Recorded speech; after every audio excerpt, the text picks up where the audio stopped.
Good morning, dear student. Today I like to teach you matter in our surrounding, part 1 of class 9th. Before the learning of this chapter, you sit with notebook and pen and write important topic of this chapter. Let's start. Matter is the substance which have mass and occupy space. Matter is the substance which have mass and occupy space. Matter वो substance होता है जिसका कुछ मास हो और वह कुछ जगह घेरता हो, उसी को हम क्या बोलते हैं? मैटर बोलते हैं। और ये जो मैटर है टिनी पार्टिकल से मिलकर बने होते हैं। And matter is made up of tiny particles. Matter की कुछ एग्जाम्पल्स हैं: notebook, pen, star, sun, planet, air, chair, desk, etc. our environment. So some characteristics of particles पढ़ते हैं। ये क्या है? सबसे पहला, जो किसी भी मैटर के अंदर पार्टिकल हैं वो तो कॉन्टिन्यूसली मूव कर रहे होंगे या उनके बीच में स्पेस होगा, ठीक है। They attract each other. First continuously move, then they have space between them and they attract each other. अब इन सभी के बारे में डिटेल में डिस्कस करते हैं। Particle of matter are continuously moving. First characteristics है जो इसका, वो क्या है? Matter of particle are continuously moving. जो मैटर के अंदर पार्टिकल हैं वो क्या है? कॉन्टिन्यूसली मूव कर रहे होंगे। सपोज दैट हम इसको एक एक्टिविटी से समझते हैं। आप एक ग्लास ले लीजिए और उसमें वाटर फिल कर लीजिए और उस वाटर को आप स्टेगनेंट स्टेट में रहने दीजिए, मतलब उसकी रुकी हुई अवस्था में। उसको जब तक उसका पानी ठहर ना जाए तब तक आप उसमें पानी की ड्रॉप मत डालें। जैसे ही उसका पानी ठहर जाता है तो उसमें आप 2 से 3 ड्रॉप इंक डाल दीजिए। आप देखेंगे कि कुछ समय बाद उस जो आपका ग्लास है या बीकर है आपका, वो क्या होगा? धीमे धीमे मिक्स होने लगेगा। इसका मतलब ये है कि जो पार्टिकल्स हैं उस इंक में वो क्या कर रहे हैं? कॉन्टिन्यूसली मूव कर रहे हैं, इसलिए पूरे बीकर में क्या हो जाएगा? कलर हो जाएगा, ठीक है। So particle possess kinetic energy. As the temperature rise particle move faster because kinetic energy is increases. जैसे जैसे टेम्परेचर इंक्रीज करेगा उस जो पार्टिकल की काइनेटिक एनर्जी है वो इंक्रीज करती रहेगी और पार्टिकल और तेज में। आप गर्म पानी में इंक डालना, आप गर्म पानी में करके देखना, तो उसमें क्या होगा? जो इंक डालेंगे तो वो बहुत जल्दी से सेपरेट हो जाएगा, पूरे बीकर में जल्दी से फैल जाएगा या ग्लास में। तो जैसे जैसे आप किसी चीज़ का टेम्परेचर बढ़ाएंगे तो उसकी काइनेटिक एनर्जी इंक्रीज होगी, और काइनेटिक एनर्जी इंक्रीज होगी तो उसके पार्टिकल का जो मोशन है वो और फास्ट होने लगेगा और तेज होने लगेगा। तो सबसे ज़्यादा अगर किसी में पार्टिकल मूव करते हैं तो वो सबसे ज़्यादा किस में करते हैं? गैसेस में, देन लिक्विड, देन सॉलिड। सबसे ज़्यादा किस में? गैस में, फिर उसके बाद लिक्विड, फिर उससे कम सॉलिड, ठीक है। अब second characteristics, matter of particle of matter having space between them. Matter के अंदर जो पार्टिकल होते हैं उनके बीच में क्या होता है? स्पेस होता है। इसको भी हम एक एक्टिविटी से समझते हैं। आप एक ग्लास लीजिए और उस ग्लास में वाटर फिल कर दीजिए, और वाटर फिल करने के बाद उसको मार्क कर दीजिए। आप उसको मार्क कर दीजिए यहाँ तक जहाँ तक आपने पानी को फिल किया हुआ है, ग्लास को वाटर से फिल किया है, उसको आप मार्क कर दीजिए। मार्क करने के बाद आप उसमें शुगर मिला दीजिए, और शुगर मिलाने के बाद उसको घुमाइए, स्टेयर से उसको घुमाइए, और जब तक वो मिल ना जाए तब तक आप घुमाते रहिए। जैसे ही वो मिल जाए तो आप देखेंगे जो वाटर का लेवल पहले था उसके बाद भी वही लेवल रहेगा। वो इसलिए क्योंकि हमारे इस लिक्विड में, जो लिक्विड मैटर है उसके अंदर क्या है? पार्टिकल के बीच में स्पेस है। तो जैसे ही आपने शुगर मिलाया तो वो उससे फिल हो गई, इसलिए उनका वाटर लेवल राइज नहीं हुआ, इंक्रीज़ नहीं हुआ। तो सबसे ज़्यादा किस में स्पेस होता है? सबसे ज़्यादा होता है गैसेस में, उससे कम लिक्विड में, और बिल्कुल कम किस में होता है, सॉलिड में। ठीक है, अगली एक्टिविटी देखते हैं। अगला characteristics, particle of matter attract to each other. जो पार्टिकल्स होते हैं उनके बीच में अट्रैक्शन होता है। आप एक वाटर टैप के पास जाइए और उस वाटर टैप से आप क्या कीजिए, जहाँ पानी बह रहा है उसके बीच में आप फिंगर इंसर्ट कीजिए। इंसर्ट करने के बाद आप देखेंगे उस उंगली से जैसे ही पानी गिरेगा और जैसे ही आपकी फिंगर एंड होती है तो उससे पानी फिर वापस से क्या होगा, स्टार्ट हो जाएगा उसी, एक मिनट, सपोज दैट ये वाटर किसी टैप से निकल रहा है ये, और आपकी उंगली, आपने बीच में उंगली इंसर्ट कर दी तो उसमें क्या होगा कि ये जो वाटर है ये दो स्ट्रीम में डिवाइड हो जाएगा। उसके बाद जैसे ही आपकी उंगली एंड होती है तो ये फर्दर क्या होगा, जो वाटर है वो एक स्ट्रीम में वापस से फिर से आ जाएगा। तो इसका मतलब क्या है, इसका मतलब ये है कि जो पार्टिकल हैं उनके बीच में बहुत ज़्यादा अट्रैक्शन होता है, इसलिए वो जो स्ट्रीम, वाटर का स्ट्रीम है वो वापस से एक हो जाता है।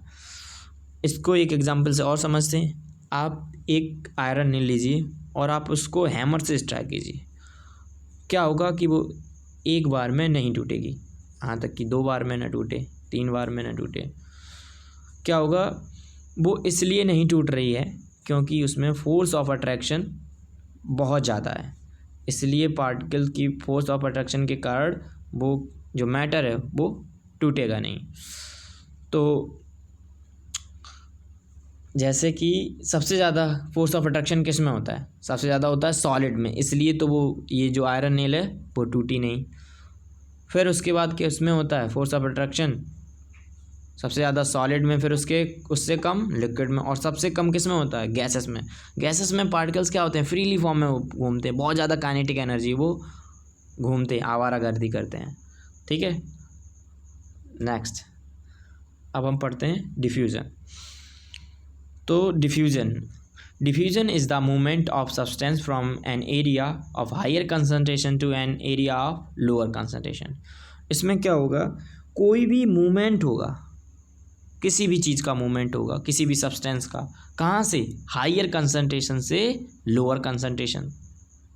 ठीक है, हायर कंसनट्रेशन मीन्स जहाँ किसी भी सब्सटेंस की क्वांटिटी क्या है, बहुत ज़्यादा है, और लोअर कंसनट्रेशन जहाँ पे किसी की क्वांटिटी क्या है, बहुत कम है। जैसे आप दो बीकर लीजिए, आप 2 बीकर लीजिए, ये सपोज ये आपके 2 बीकर हैं। ठीक है, इसमें क्या है, आप इसमें वाटर फिल कर दीजिए, ये इसमें वाटर फिल कर दीजिए, और इस बीकर को दूसरे बीकर से आप क्या कर दीजिए, कनेक्ट कर दीजिए बाय ब्रिज, आप किसी चीज़ से कनेक्ट कर दीजिए। और इसमें जो वाटर है वो हाफ, पानी भरा हुआ नहीं है, इसमें खाली है। तो क्या होगा, यहाँ पर पानी की कंसंट्रेशन बहुत ज़्यादा है।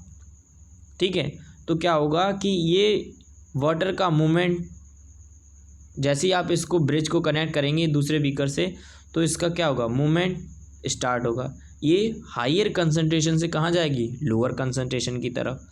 ठीक है, तो यही चीज़ क्या होती है, डिफ्यूज़न होती है। और हम एग्जांपल से समझते हैं। सपोज आपके घर के पास किसी के घर कुछ बन रहा है, पिज़्ज़ा बन रहा है समझ लीजिए, तो आपको कैसे पता चल गया कि ये पिज़्ज़ा बन रहा है उनके यहाँ पे, या कुछ और चीज़ बन रही है, पूड़ी बन रही है, तो आपको कैसे पता चल जाता है, आपको ऐसे पता चल जाता है बाय द डिफ्यूज़न।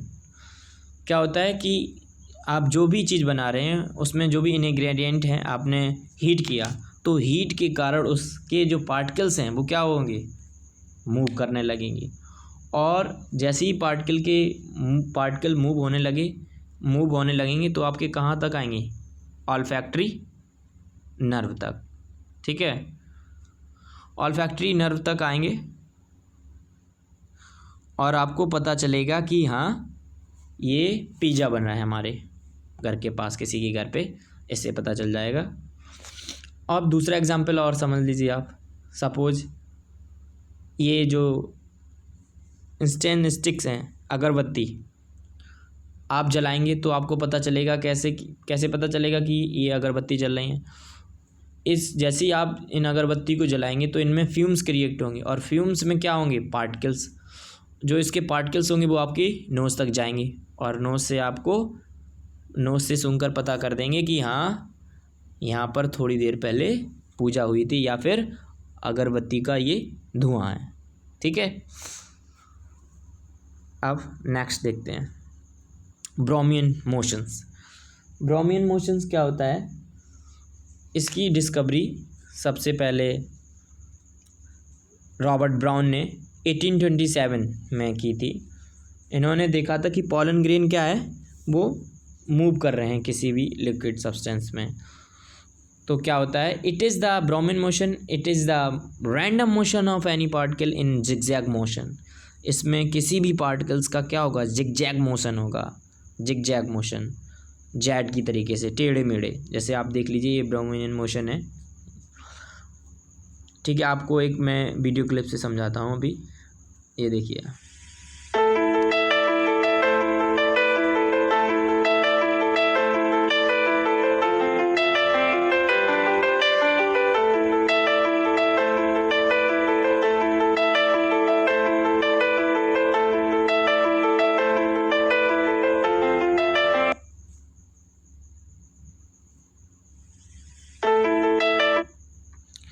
अब देखते हैं स्टेट ऑफ मैटर।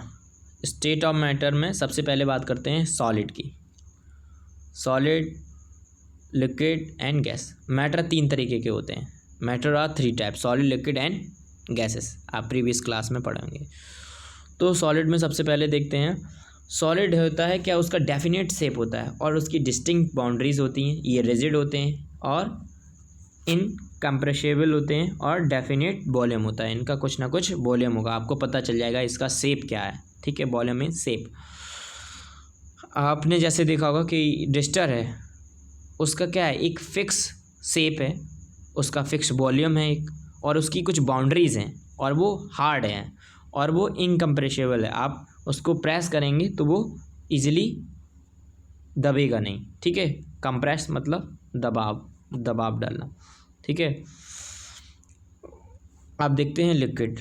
लिक्विड क्या है कि लिक्विड में इनका तो कोई शेप नहीं होता है, ना ही इनकी कोई बाउंड्रीज होती हैं। जैसे कि आप कोई सी भी वाटर को आप कहीं भी फेंक दीजिए, आप रोड पे डाल दीजिए, तो उसका कोई बाउंड्रीज नहीं है कि वो कहाँ तक फैले, वो फैलता ही रहेगा जहाँ तक वो मूव करता रहे, जहाँ तक उसकी लिक्विडिटी बनी रहे, फ्लूइडिटी। और इसकी फ्लूइडिटी मीन्स उसका बहाव, वो कब तक बहेगा या कितना बहेगा। ठीक है, फ्लूइडिटी मीन्स बहना, कि जो लिक्विड होते हैं वो क्या होते हैं, बहते हैं। लो कंप्रेसिबल है, अगर आप वाटर को प्रेस करेंगे तो क्या होगा, कम प्रेस होंगे, लो कंप्रेसिबल होते हैं। और इनका डेफिनेट वॉल्यूम होगा, मीन्स आप जैसे ही आप किसी चीज़ को, आप जैसे पानी को कहाँ रख देते हैं, किसी ग्लास में, किसी बॉटल में, तो उसका शेप चेंज होता रहता है, शेप चेंज होता है, लेकिन वॉल्यूम है उनका क्या है कि वॉल्यूम उनका कुछ ना कुछ वॉल्यूम होगा कि हाँ इसका इतना वॉल्यूम है। ठीक है, अब देखते हैं गैसेस। गैसेस इनका ना कोई शेप होता है, ना कोई एक डेफिनेट बाउंड्रीज होती है, और इनकी फ्लूइडिटी होती है। ये हाईली कंप्रेसिबल होते हैं, आप कंप्रेस करेंगे तो इजीली कंप्रेस हो जाएंगे, और ना ही इनका डेफिनेट वॉल्यूम होता है। आपने कभी साइकिल के पहिए में आपने हवा भरी होगी, तो जो पंप होता है, सक्शन प्रेशर से आप उसको एयर को एंटर करते हैं पाइप में, तो आप क्या करते हैं कि जैसे ही आप प्रेस करते हैं तो उसमें आप इजीली एयर को क्या कर देते हैं, कंप्रेस, गैस है जो उसमें कंप्रेस हो जाती है, इजीली दब जाती है। ठीक है, अब इसमें एक पॉइंट और रह गया हुआ है, वो आप लिख लीजिए। इसमें जो सॉलिड होते हैं उनमें क्या होता है, काइनेटिक एनर्जी बहुत ज़्यादा होती है। काइनेटिक एनर्जी इज़ सॉरी, जो काइनेटिक एनर्जी है वो क्या है, बहुत कम होती है, लेस काइनेटिक एनर्जी, ठीक है। लिक्विड में थोड़ी काइनेटिक एनर्जी होती है, काइनेटिक एनर्जी, ठीक है। और गैसियस में जो गैसियस पार्टिकल्स होते हैं, गैसियस स्टेट होती है, उसमें काइनेटिक एनर्जी बहुत ज़्यादा होती है, बहुत ज़्यादा आवारागर्दी करते हैं। जैसे कि आप गैसियस का एग्जांपल और एक समझ लीजिए, जैसे कोई छोटा बच्चा है, वो क्या होता है, जब तक घर में फैमिली में जब तक बड़े लोग रहते हैं तब तक वो क्या है, चुपचाप शांत बैठा रहेगा। जैसे ही सभी लोग बाहर चले जाते हैं तो वो क्या करता है, घूमने लगता है, इधर से उधर, इधर से उधर, क्या करने लगता है, आवारागर्दी करने लगता है। तो वैसे ही सेम मैटर के साथ है, गैसेस में क्या होता है कि जब कोई नहीं रहता है, जैसे मम्मी पापा घर से बाहर गए और वो अकेले रह गए आप लोग, तो बहुत सारी आवारागर्दी, कहीं ये करोगे, कहीं वो, कहीं उधर जाओगे घूमने, कहीं वहाँ।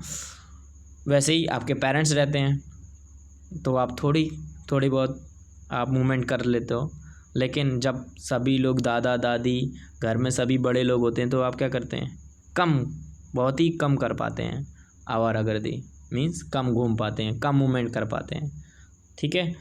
तो सम एग्जांपल्स देख लीजिए आप, सॉलिड और लिक्विड एंड गैस के। आइस क्यूब्स हैं, ice cubes, bricks, wood, iron. और जो लिक्विड के हैं वो क्या हैं, पेट्रोल, विनेगर, पेंट, वाटर, ये सब किसके एग्जांपल हैं, लिक्विड के। और गैसेस में balloon, oxygen, carbon dioxide and hydrogen, ये सब किसके एग्जांपल हैं, गैसेस के, ठीक है। आप देख लीजिए, जो वेपराइज, ये वाटर आपने वेपर जैसे ही करेंगे, वाटर को हीट करेंगे तो क्या होगा, ये वेपराइज हो जाएगा और एनवायरनमेंट में चला जाएगा। Thank you for watching, have a nice day, bye, take care.